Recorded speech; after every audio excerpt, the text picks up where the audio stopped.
I've always been fascinated by abandoned buildings, like for years. I have like on Pinterest, I have just a whole wall of abandoned buildings because I think they're eerie, they're creepy. There was one I was watching, I think it was like a short YouTube video. I can't remember what channel it was, but they were going through like an old insane asylum. And you could still see the tables and some of the tools and the dust and it was so eerie. And so I've always been kind of fascinated by them. So to be able to take an abandoned building, and I don't want to give too much away because I don't want people to know exactly how they've figured all this out, but convert it to my own purposes was a lot of fun. It was like, okay, I could do this. This is Story to Count with Jen Jumba. In conversations with writers, something magical happens, and as readers, we begin to see them as human beings and not just the name on the spine of a book. My hope is through these conversations, you'll learn about their craft, them as a person, and you'll become like me, fiercely loyal, want to read their current book, entire backlist, any future book, or any book they blurb. And when you see their name, you'll want to support them, not only as incredible storytellers, but also the thoughtful individuals you have come to know. So my guest today is Allison Brennan, and I'm going to give you a brief introduction to her. She is a New York Times best-selling author and believes life is too short to be bored, so she's had 5 kids and she writes 3 books a year. She was born and raised in Northern California, dropped out of college after 2 years, but ended up working as a consultant in the California state legislature for 13 years before taking a huge leap of faith and quitting in 2005 after she sold her first book. The Prey came out in January of 2006, and the Borders book best-selling debut of the year. She's written 12 romantic thrillers and a supernatural trilogy, and began her long-running Lucy Kincaid series, which is currently at 17 books and 6 novellas. She's also written 5 cold case mysteries featuring Maxine Revere, an investigative reporter, and then began writing thrillers about Kara Quinn and Matt Costa. Make It Out Alive is book 7 in this series and comes out soon. And just to keep things interesting, she wrote 2 books about former U.S. Marshal Reagan Merritt and started an Arizona-based mystery series about a family of private investigators, Angel Heart Investigations. When she gets a good idea and she wants to explore, she also writes standalone novels. Allison continues to hit bestseller list and has been nominated and won multiple awards. She has won the Daphne du Maurier Award twice, the RT Reviewers Award twice, and was nominated for the Thriller Award by International Thriller Writers for Cold Snap. She's also thrilled that the narrator of her Angel Heart series, Hilary Huber, has won an Audie for You'll Never Find Me. Allison loves research, so as a librarian, this is going to be a great conversation. However, she has done more than just research. She has gone through the FBI Citizens Academy, where they let her blow something up. She's toured Quantico. She's visited the morgue and viewed an autopsy. She's participated in FBI SWAT training scenarios as a victim and a bad girl. And she's been on several police ride-alongs. She even went on a field trip to the Folsom State Prison. Allison and her family live in Arizona with their assorted pets. She's now almost an empty nester, and she and her husband of 30 years thoroughly enjoy their grandson. For fun, Allison reads. I didn't see that coming. She watches baseball, so we'll have great conversations about baseball, classic movies, hikes, and enjoys her swimming pool when the weather turns hot, which sounds really good because Cleveland right now is 0 degrees. Very cold. So welcome, Allison. I'm so glad you're here. Thank you so much for having me. We right now, last week it was actually in the 60s in Phoenix, and now it's 70. It's going to be 75 degrees today. I'm like going, wait, Christmas?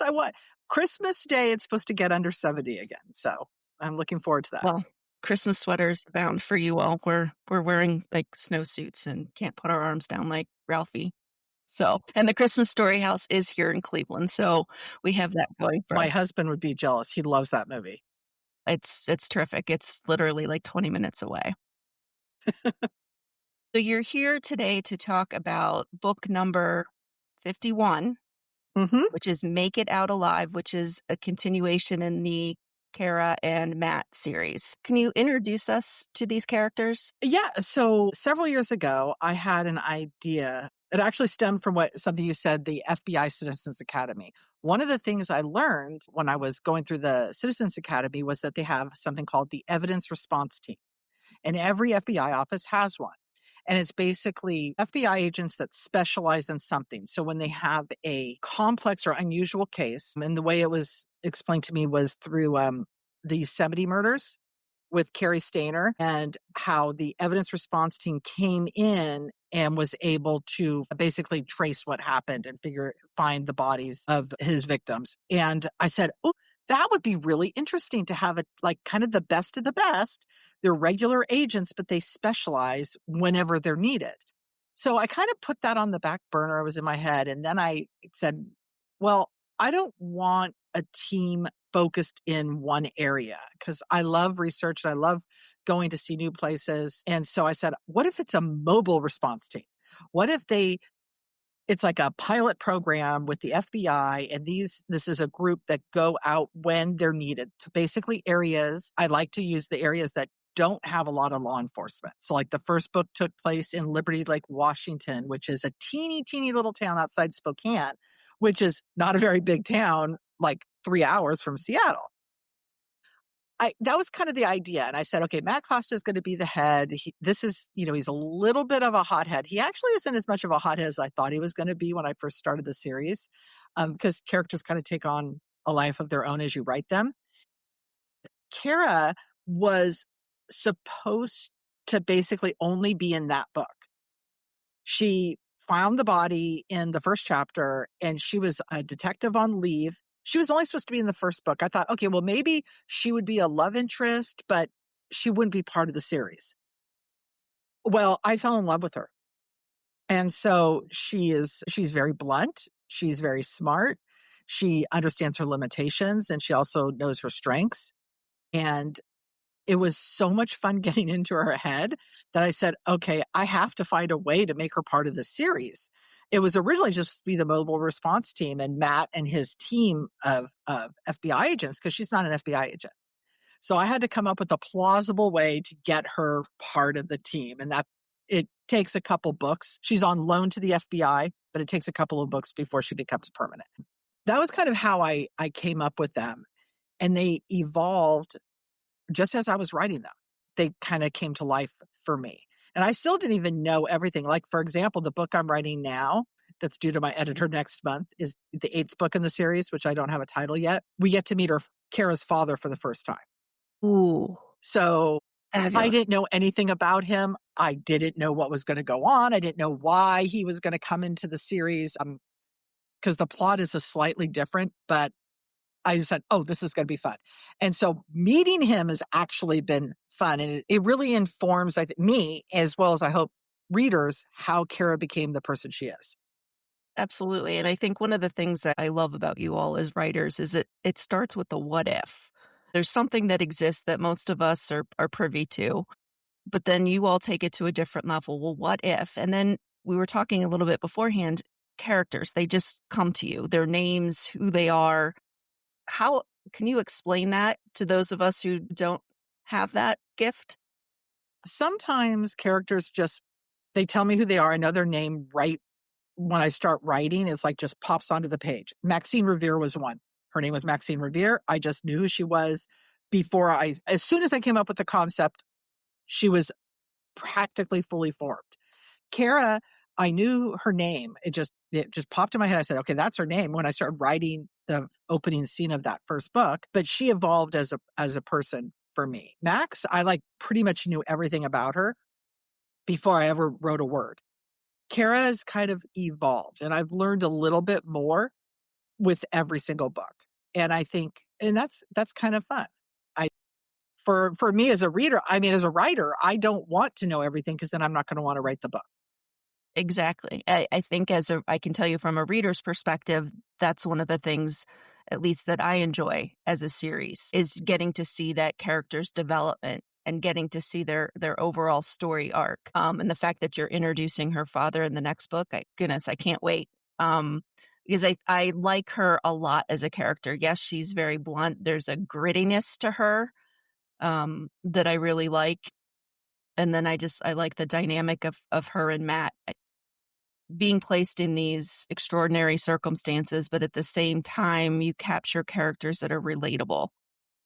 While I Well, might I not hope have, so. or a lot of readers might not have that same skill set, we can appreciate what that feels like. And I hope they're believable. I mean, I wanna write believable characters that you feel like you know, that are doing things that feel like is in character, like Yes. they're you're gonna understand, even if you don't agree with what they're doing or the path that they've chosen, that you say, "Okay, well, that makes sense for him," or that makes sense for Kara, that I can see why she did that. Even if although I might not do that myself. I mean, I'm not gonna run into a burning building, but my oldest daughter is a cop, and she would. Wow. So it's like, you Thinker. different personalities do different things, and I think I've done a lot of interviews. I've interviewed a lot of experts, and I kind of see that different personalities just deal with life differently. Doing the FBI SWAT training was one of the best things I've ever done because I got to meet a lot of different people in law enforcement and why they got into it. And I think that was just really fascinating to me. Some just did it because it was a job. Some did it because they have tragedy in their past. And some did it, when they were in the military and this was the next step for them. Some just really want to serve their community. It's like, it's such a diverse group of motives for getting involved. But one common goal, which, is amazing that you can take so many different backgrounds and experiences and personalities and put them together in a way where they all complement one another in order to achieve a particular outcome. Yeah. And that was kind of like when I was coming up with the mobile response team and all the characters that are involved. And I know sometimes I will say I do read my reviews. I probably shouldn't, but I do read them. And the one complaint that I get that's very, very consistent, but I also recognize it's also part of my styles. I have a lot of characters and I like to have Yes. populate my world. And I'm trying to be a little bit better about not having too many characters. But the thing with the mobile response team is I got to bring in different people from different backgrounds and how they learned to work together and respect each other for a common goal, which is to solve a crime and catch a bad guy and basically achieve justice. And, you have somebody like Michael who has a very traumatic upbringing. And he literally has said in one of the books that the Navy saved him. He enlisted in the Navy when he graduated from high school and it saved his life. Otherwise, he could have gone down, the same Completely path of different all path. of his friends and get involved with gang violence. And I think that is a reality for a lot of people. So I love Michael. He's to me, a very, very real character because I do know people that enlisted in the military right out of high school. And because their lives weren't in the trajectory that they wanted and they really didn't feel like they had much of a choice and they didn't want to go to college, and almost without a doubt, they've all grown up to be better human beings because of that. And that's kind of how I viewed Michael. Yeah, you talked about having a large cast of characters, because I was kind of jotting down the characters to touch on them. But I think one of the things that characters do, you have main characters, and then you have other ones that, might be a cameo or stronger supporting roles. But you're able to reinforce the consistency of Kara and Matt through their interactions with those other characters. So I think it adds the complexity and the dimension. Obviously, I'm a very character driven reader. So it lends a different set of authenticity when you have multiple that they're consistent in how they act, or if they act inconsistently, we still understand why, which is one of the greatest things about books and writers, that you all share that gift with us. I think, I've always loved writing. I didn't get serious about it until I was in my 30s, but I've always loved to write. And I think I've always loved to read. And it's just been such a part of my life that all the stuff, all the books I loved were all character driven. I started with Trixie Belden and, Oh my loved the goodness, Trixie yes. Belden mysteries. Yeah, they were Yes. great. And to her and her family and all of her friends and all driven by kids.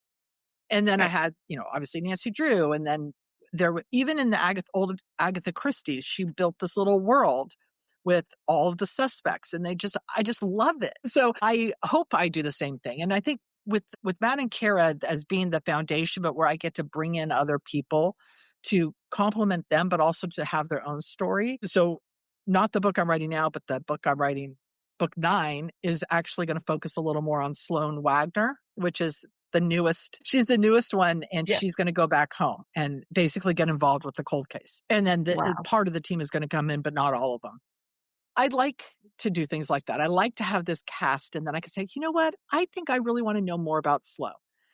And, I think I want to like kind of focus her. Right. I think for a reader, being character driven and having a series like this, these are the things that when we have a tough day, I mean, people read for a variety of reasons, right? They read to escape, they read to be entertained, they read to learn.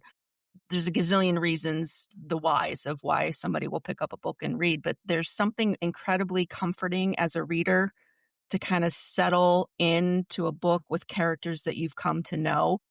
And because it's part of a series, you know them more than just a standalone. And standalones are great and have great characters too. I'm not dismissing those, but there's something very comforting about like, okay, well, I know if I, have a tough day, I will come home and I will read about Matt and Kara and I will feel better, kind of going back into their world. And even though the world is challenging with what they're up against.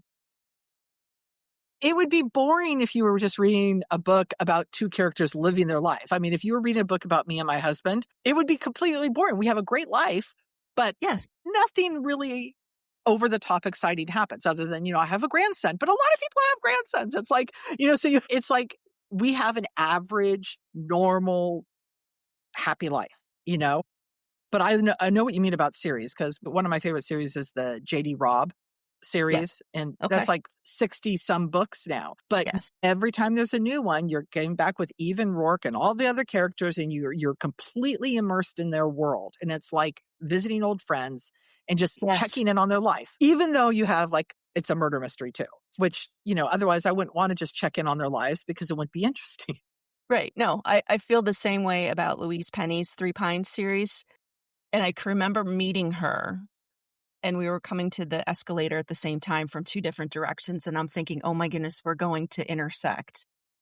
And she's incredibly kind and gracious. And she's like, hi, I'm Louise. And I'm like a little kid, like giggling, like, oh my goodness, I know.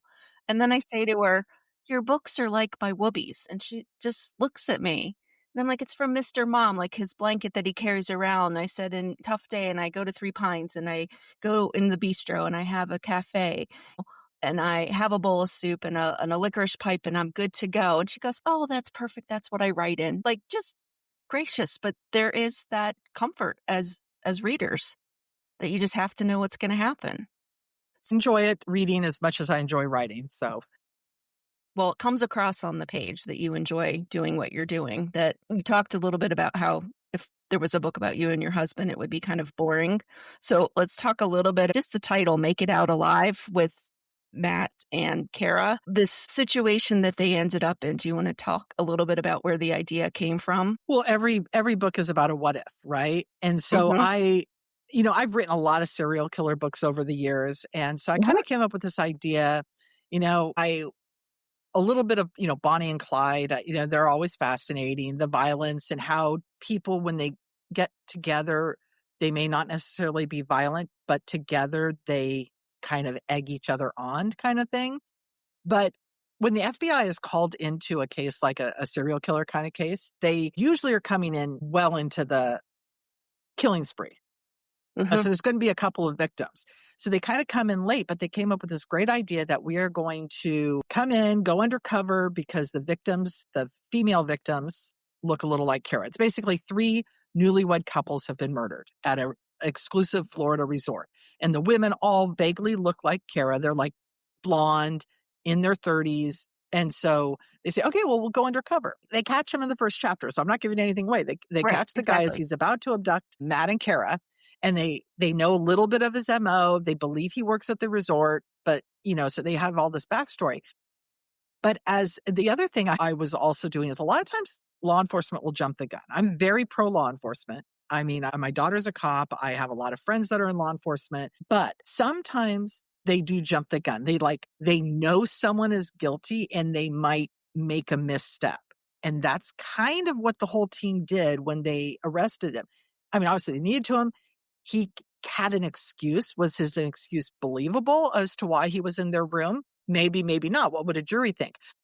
But they thought for certain that as soon as they arrested him and had a warrant to search his property, that they would find something to connect him with the murders. And Huh. they didn't.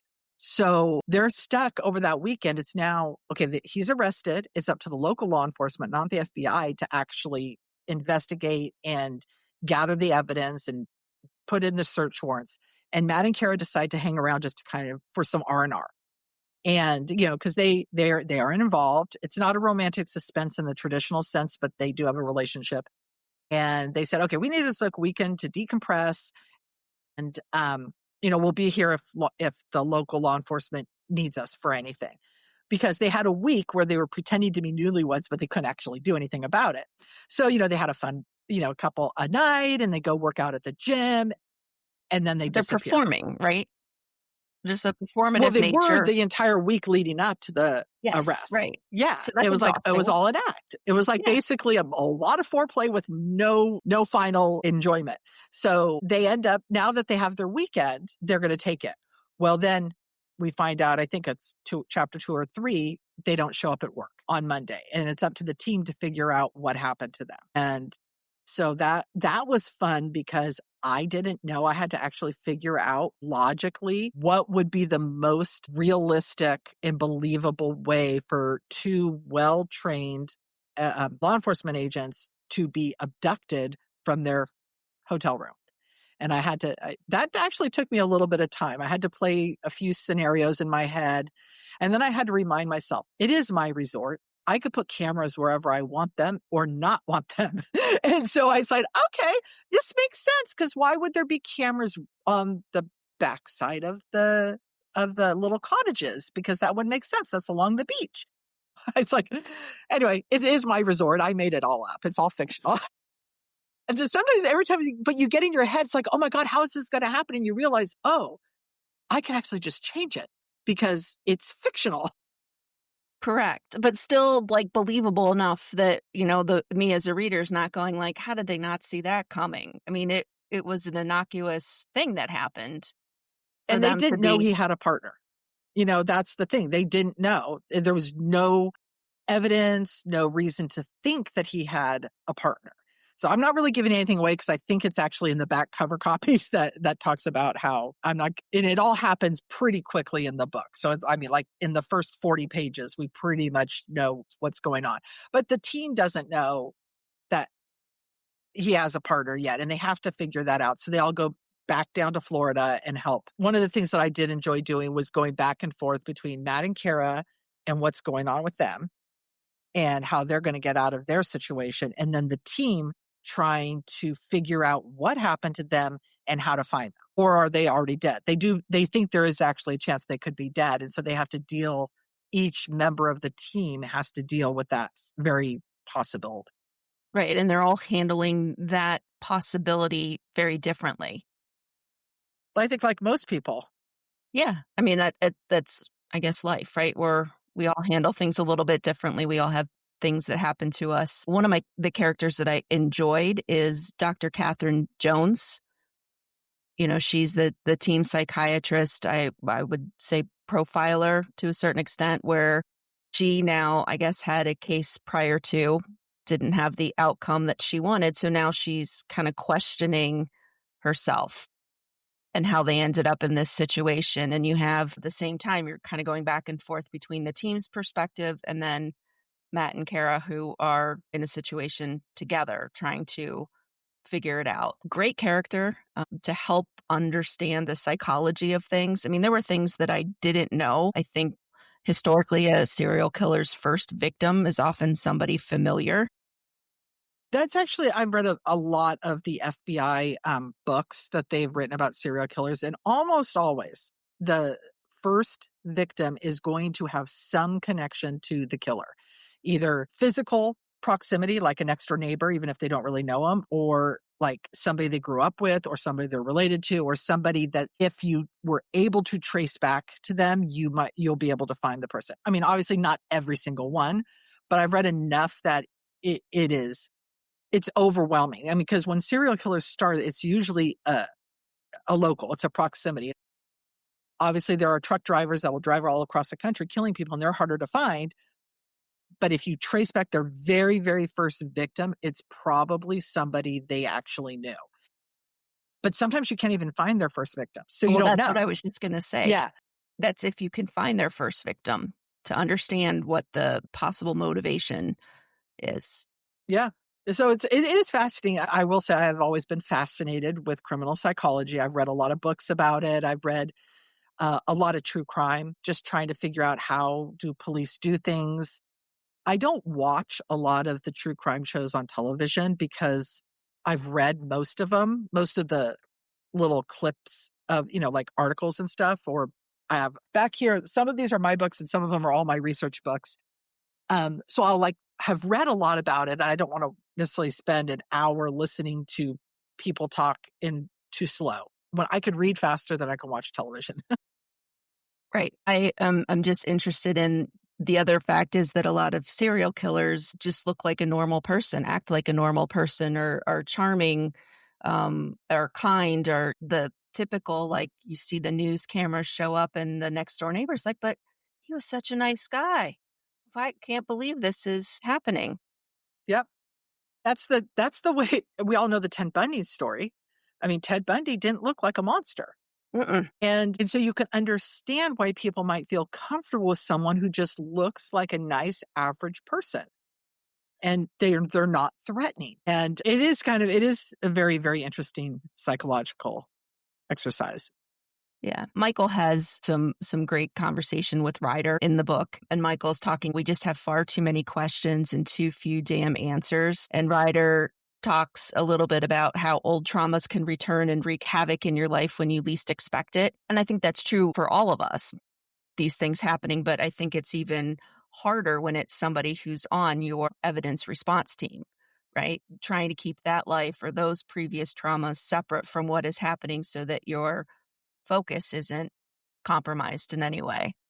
And it is hard, especially with, Catherine had lost her sister. I never wrote that book. That was all backstory in the first book. And it was what Matt and Catherine have been friends for a long, long time. And Catherine she's never really gotten over it because she made a mistake in the profile that ultimately ended up with her sister being killed. She didn't take Catherine had a stalker. She didn't take it seriously enough. And then her sister was killed. And so that has kind of formed everything that has happened over the last about, I think, 2.5, 3 years. And, it's like, how is she going to deal with it now that here is her best friend? Because she doesn't have a lot of friends.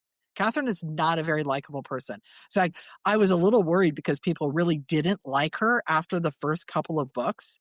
They really did not like her after The Wrong Victim. But I really wanted to show how different Kara and Catherine are. I mean, they are distinctly different, but they ultimately have the same goal.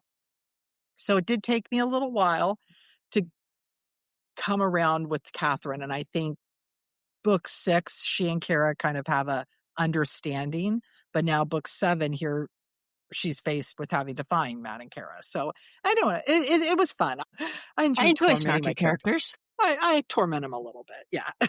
It's like life. We all find ourselves in situations, whether it be work or social situations, where there's somebody that we just don't get along with, that just rubs us the wrong way, even if nothing overt was really done.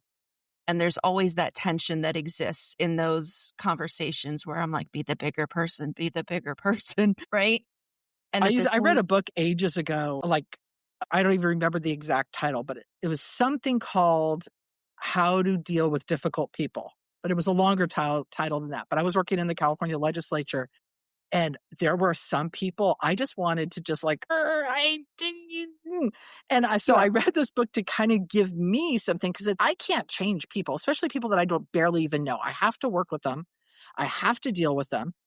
So I need to find out where are they coming from based on what they're saying and doing, so I could figure out either how to avoid them or how to work with them with minimal damage to me. right, it's exactly right. Like this force field of protection, and at the same time making sure that the interactions are productive, Yeah, it's challenging. hard, but But then you there can are make them difficult victims in people. your book, so there's that, right?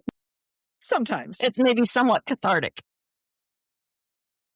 Okay, I make sure I stay friends with you. So, talking a little bit about this book, Make It Out Alive, they find themselves in a building, an old building. There's escape rooms and then there's escape buildings. How did you decide that you would just use an entire building over a short period of time? I've always been fascinated by abandoned buildings. Like for years, I have like on Pinterest, I have just a whole wall of abandoned buildings because I think they're eerie, they're creepy. There was one I was watching, I think it was like a short YouTube video. I can't remember what channel it was, but they were going through like an old insane asylum. And you could still see the tables and some of the tools and the dust and it was so eerie. And so I've always been kind of fascinated by them. So to be able to take an abandoned building, and I don't want to give too much away because I don't want people to know exactly how they've figured all this out, but Right. Oh, yeah. and No just to kind spoilers. of convert it to my own purposes Mm-hmm. was a lot of fun. It was like, okay, I could do this. I mean, there are abandoned buildings that you don't even realize. Where we lived in Northern California, we lived in this little town called Slough House, which is like between Elk Grove and like the Amador County line. And it's very, very teeny. Well, there was this abandoned, it's a farm term, and I know I'm going to get it wrong, and somebody's going to email and say, it's called this, but it's like not a cannery, but it's like where they have a big, gigantic grain silo and it had like Yeah. a barn attached, but it was Okay. abandoned.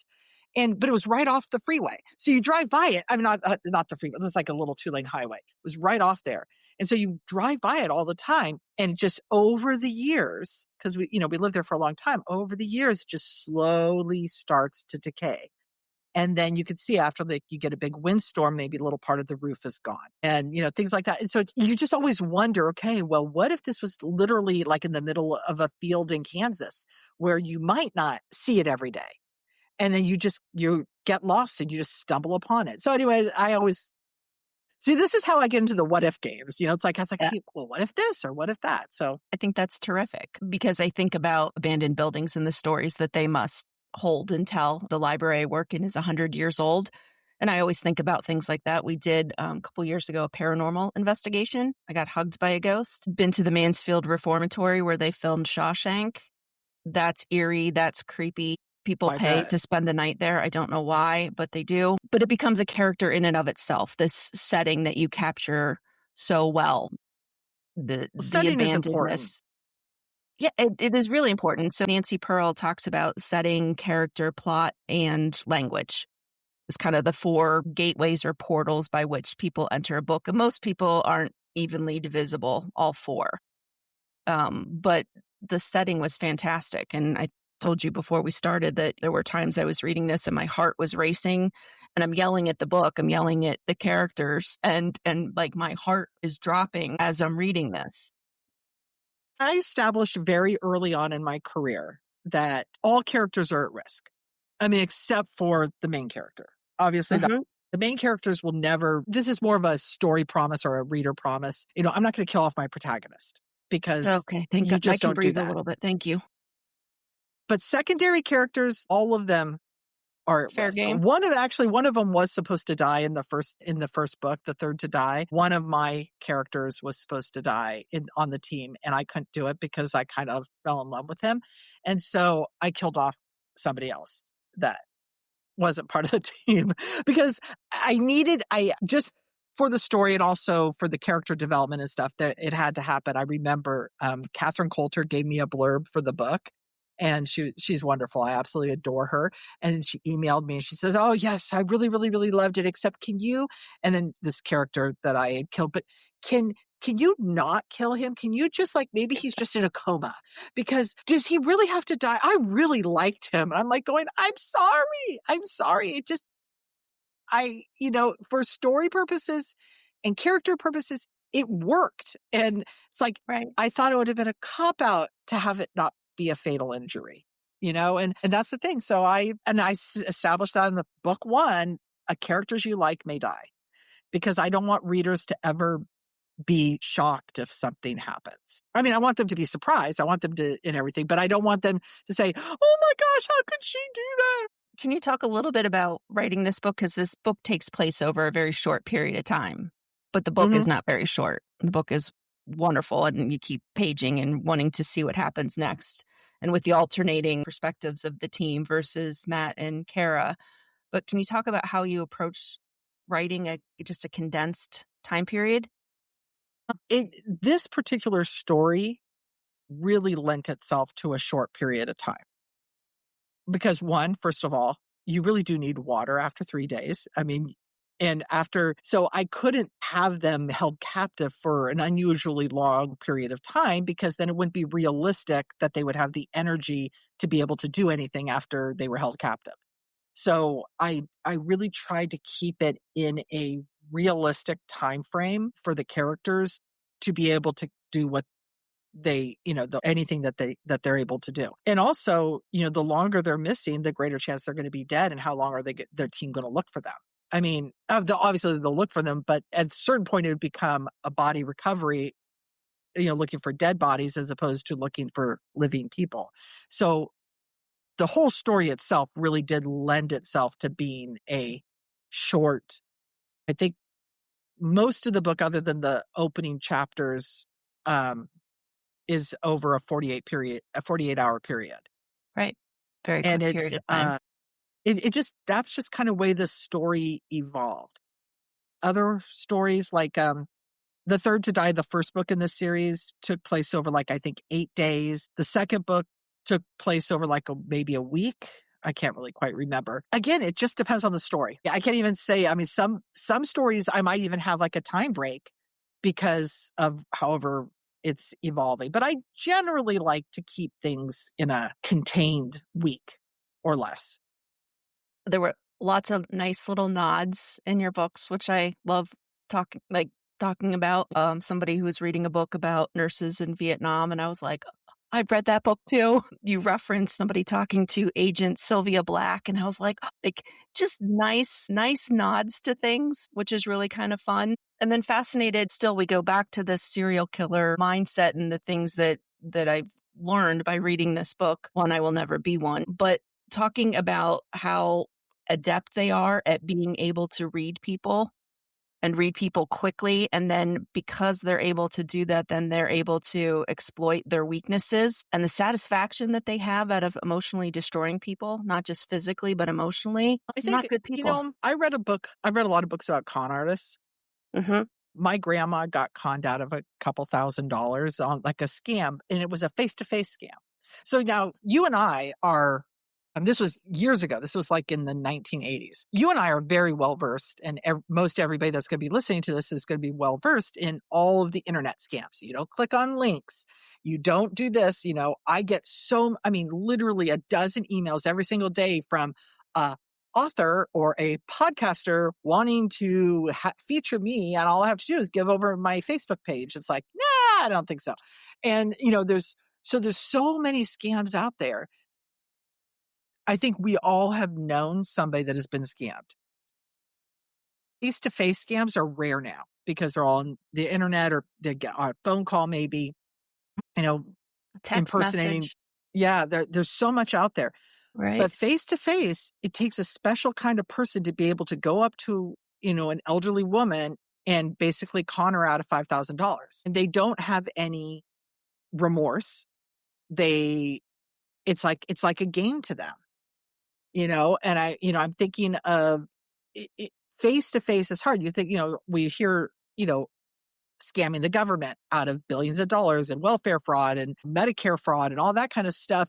That's so big. Yeah, it's faceless. I mean, yes, it's stealing from all of us, but it's done through the computer. It's not done with you're going to somebody and actually taking their money. And so it's serial killers are like con artists in that way, is that they really do read people well. There's a lot of criminals out there that are just stupid. They get caught all the time, and that's why we have full jails. I mean, I use this line all the time in my books because a cop friend of mine said of it, criminals are not smart. They commit crimes, they are often caught, and then they go to prison, hopefully. But there are smart criminals, and the smart criminals are harder to catch because they can read people. They know who to con or who not to con. they don't have remorse for their actions, which I know I talk about a lot because Kara was raised by 2 con artists. Mhm. And so that it's something that's always fascinated me. It is fascinating. It makes me think about all the people that I interact with throughout the day, and you try to figure out, who's really being truthful with you, who's reading you and manipulating you. From the very beginning of this book, I felt off kilter, off balance with what was happening. I think you did a great job of capturing that sense of not being able to trust things, not being able to trust people, and who's authentic and who's not, who has your best interests at heart. So, very Well, well I'm done. glad. I'm Yeah, glad. absolutely. And you all, when you read this, are going to feel the same exact way. The other thing that was interesting is a little glimpse into Matt, that he's had this career in the FBI. And he says he didn't hate criminals. He pursued them, he investigated them, arrested them, and testified against them. And how he's able to essentially suspend judgment as to like or not like, it becomes a job and something to do. I thought that was interesting, but that doesn't mean that he doesn't have remorse or that he's devoid of emotion. He's just able to kind of separate the two. Yeah, and I think a lot of people in law enforcement are that way. That this is their job and they arrest people. You're not gonna hate the thief just because they're committing the crime. You don't hate them as a person, but you say, okay, you can't be doing these things anymore. And so we're going to be putting you in jail. I mean, it's like, it is a job, but it's a job to overall protect society overall. I mean, that is the goal, is to prevent the predators from preying on innocent people. But hate is one of those things that you just don't want to hate. It just, first of all, it's not good for your soul. I mean, Mm-mm. if you hate people because of things, it's just, it doesn't help you as a human being become a better human being. But that doesn't mean you let them do bad things. So that's kind of how Matt's whole perception is. But then when he's encountering somebody who is truly, truly evil, it's like feeling that is hard. I think we've all, every once in a while, we get that overwhelming sense that we really, really do not like somebody. And we could maybe say, we really hate this person. And I think I that's was what never kind of allowed Matt. to use that word growing up. My Yeah, well, parents were like, "You have I never plenty of other did words." because I was like, I mean, I had a very idyllic childhood. It was me and my mom, friends. I just, grew up playing on the street, and Gen X, Yep. love my Coke generation. water. And it wasn't part of my life, but when you are faced with something so absolutely wrong, and the person is doing it because they enjoy it and they want to inflict pain. It's hard. That's kind of what I was trying to go with Matt, is that, he has never taken any of these crimes personally. Crime, it's not personal. This is his job. It's not personal. This felt personal, even though he Yes. didn't know, obviously he didn't know the killer before he started pursuing him. Right. Yeah, very much it feels personal. And to kind of see that tension that exists in him as he's trying to kind of process those awful feelings, and feelings we know are for the most part temporary. Feelings typically last, I think they say, like 90 seconds. So if you can just kind of sit with it for 90 seconds, then it kind of passes. And then, but it's the people who have feelings and then have actions based on those feelings that sometimes is challenging Well, for that's the why timeout making. works for kids. When you say timeout, somebody's like having a breakdown. I mean, I raised 5 kids. It's like, okay, a timeout, we got to get this. You got to get yourself under control so we can have a conversation, because I'm not going to talk to you when you're screaming at me. And, go sit in the chair, go sit in your room, whatever the punishment is, Mhm. until you can communicate. Because, and with adults, it's kind of the same way, but we have to mentally put ourselves on timeout. We have to say, okay, we just got to Absolutely. step back. We're going to step back. We're going to reassess this tomorrow. Like, I don't need to deal with this today. It's those who don't do that that we worry about. It's a learned skill, because it's all about, the amygdala, the flight fight response, and can you be emotionally intelligent enough to say, "Okay, let me just take a step back," or "Give me 10 minutes and then we'll come back and we'll talk about this or talk it through." Yeah. It's growing up. It's learning the tool. If you don't learn them Mhm. at the right age, it's a lot harder to learn them as an adult. I think emotional intelligence should be taught like in preschool, pre-K, growing, My modified versions of it so that maybe we could all get along a little bit my better. youngest daughter is a kindergarten teacher. Aw. And she teaches at Catholic school, so she can use a lot of tools that public school teachers can't use. When I like, if someone is really getting out of hand, they have to go to the prayer table, and it's like, okay, you need to sit there and you need to talk to Jesus, Mhm. because this, Explain to him. explain your behavior, because you're not going to participate in this group activity, or you're going to need to do this or whatever. I don't know how she has great classroom management from what I've heard, but it's hard because you're teaching these 5, 6-year-olds how to handle a world that they're completely unfamiliar with. Half her kids have never been in preschool, half of them were in preschool. So Right. she's having to merge them into teaching them to read, teaching them to count, teaching them to write. I mean, and then Good for to send her. them off to first. I know, they're so cute. Warms your heart. I mean, I do have 5 kids, so I'm a little partial to little kids. I love kids, but yeah, and it's something that I think you learn at a young age and then you build upon it. But if you don't, then you end up being an adult that has no idea on how to regulate their feelings. You have to focus on, what is in front of you, not what you think is in front of you. And you can't assign motives to people just because you think, oh, well, you said this, so therefore this. Yeah, no, Anyway, kinda look at intent and yeah, I'm going they're off. yeah, We could talk no, for hours. I know, it's to me, it's fascinating, and I think that's part of the reason why I enjoy your books as much as I do, and the fact that you write series. You've written standalones too, and those are great, but being able to really see all the multiple layers and nuances of the characters in each story, because in each story, they're presented with a different challenge or a different case that tests them in ways that they weren't in the previous book. And that's a challenge for a writer because one of the reasons why I put Lucy Kincaid on hiatus is after 17 books, I felt she had such a strong character arc that Right, I didn't know where to take her. She had grown up so much in those books right. that I had the point where I'm just going to be rehashing things that have already happened. I don't want to do that. So I had to put her on hiatus. Someday I hope to write more, but I don't know because now it's been 4 years. So it's like one of those things like, well, I have to have the right ideas. It's been 4 years already? Yeah, Wow, since the okay. last book came out in October of Yeah. 21, I think. I'm not, that sounds right. But it's one of those things that I want everything to be fresh. I want it to be exciting for readers. I don't want them to be bored with my characters or to think, oh, you already told this story, or, this is artificial conflict. I don't want that. I want it to be a good story arc. And I Would you felt ever Lucy put did her that. Yeah. And so with Quinn and Costa, I want to continue writing them, hopefully. I mean, a lot of it's also dependent on my publisher and the market, but right? I did just agree to a contract with 2 more books after 8. So I'll have at least 10 Awesome. where I can take them and how they can grow over the series. And if I've ever find that I'm like rehashing things or where I felt that they have all, Stale? yeah, I don't want to write stale stories. And I don't, because I'll be bored. If I'm bored, my readers are going to be bored and I'm Right, I not mean, going there to. has to be something that puts you in front of your computer or handwriting or however your process works to sit down and to be excited to put those words and create those words and create that story. Exactly. And that's why I write different things, because if I was only running Quinn and Costa, I'd probably get bored with them a lot sooner.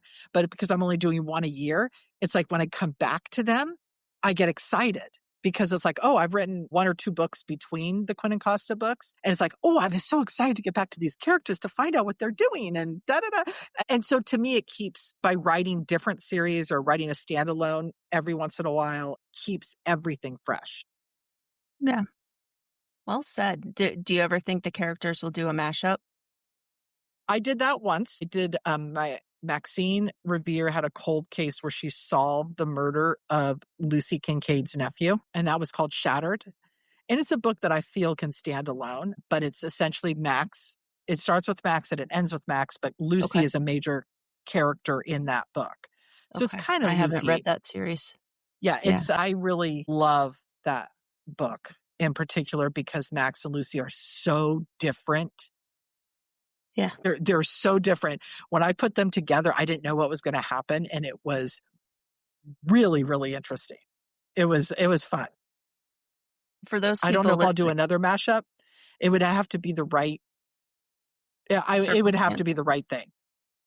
I wouldn't do it just to Not for do it. the sake of doing it, but because it Exactly. makes sense to the arc of the story and Exactly. characters. Because see, Max investigates cold cases, and Lucy's nephew was murdered when they were both 7. Lucy and her nephew were both 7 years old because it was her oldest sister's son, and they never solved the crime.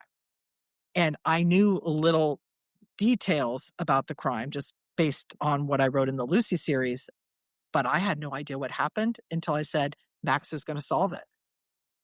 That was really interesting because I had no idea. Absolutely no idea.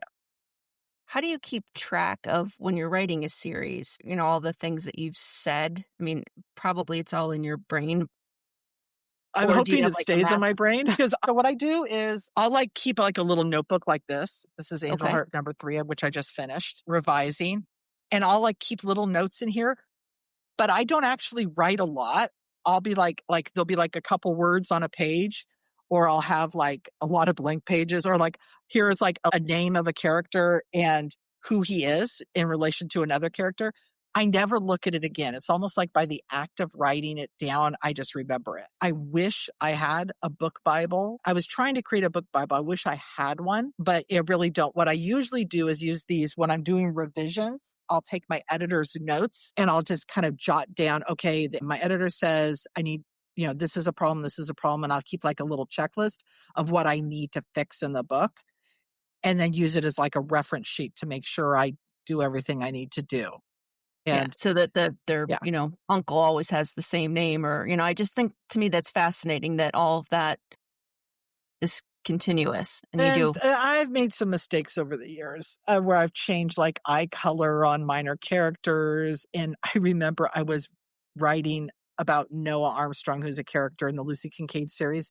And I had no idea if I had ever mentioned anything about his childhood, if he had brothers and sisters, what happened to his parents. So I actually had to reread because I have all my ebooks. So I searched on his name to read every scene that he was in to find out if he said anything. All I know is that his mom lived in Florida. So I don't know what happened to his dad. I don't know if they're divorced. So if I ever need, it was just one of those things. It's damn, why can I not be more organized? But I'm 56. I'm not going to get more organized. No, and you've also written 51 books and raised 5 kids. So, I mean, there's a lot that's in that brain. So protect it, please. I'm trying. You try. So, here's a quick question before we wrap up, because I could talk to you the whole rest of the day. How do people stay in touch with you? Well, my website is the best way to get a hold of me, AllisonBrennan.com. I have through my website a link to my newsletter, which is on Substack. It's Murder She Writes on Substack. I have Facebook, X, and Instagram. Those are basically where people can reach out to me, whichever platform that they like the best. Obviously, my email is through my website too. So that everything is there. It should be pretty easy to One-stop find me. shop. Exactly. So, as we move to Story's End, final 5 questions. Okay. Okay. So, if you could only keep 3 apps on your smartphone, what would they be? God, these supposed to be easy questions. Okay, MLB, because Mhm. I watch baseball all the So, time. who do you cheer for if you're from Northern California and now live San in Francisco Arizona? Giants. Okay. San Francisco Giants. The D-backs are my backup team. Okay. So Giants, Tony Yeah. Vitello, yeah. So the MLB app would definitely be one. Probably Instagram, because Instagram is not very political and I could just look at pretty pictures and track cats and all that kind of fun stuff. I like that. And probably just messaging, because I have 5 kids and that's how they reach me is through text message. Awesome. What was your favorite series as a child? My first series that I absolutely loved was Trixie Belden. I started it when I was in 3rd grade. And so that's the one that I just have all the nostalgia for. I heard a writer speak about a month ago and said that whatever you read as a child that imprinted on you stays with you for the rest. Yeah, Well, I I read have a Stephen couple of King when her I was books somewhere. 13. So that probably also explains a lot of what I write. Yeah. So since you love baseball, what's the best baseball movie? Ooh, that's hard. Probably Sandlot. Killing Me, Smalls. Yep. That's just such a fun movie. Have you ever participated in an escape room? Yes. Once I did not do very well. I don't know why, but I just did it. My kids have done it a lot more than I have. They often, teams use it for team building. Mm-hmm. And then the final question, what song would you always include on a road trip playlist? I love classic rock. It's hard to pick any one song, but probably the Beach Boys collection. Good choice. Very good choice. The whole collection. You just play them on the stream one after the other. That was back in the day when you could press play on something and listen to the whole thing through. Yep. Now album rock. Absolutely. So I want to say thank you to all of you who are listening. A huge thank you to Allison Brennan for just such a great conversation today. The latest Quinn and Costa book comes out very, very soon. It's called Make It Out Alive. I told Allison earlier that I think she should be sponsored by a cereal company not because of serial killers, but because that's what you're going to want to have for dinner because you're not going to want to stop reading it. So this is Jen Jumba with Story to Count. Thank you so much. Thank you for having me.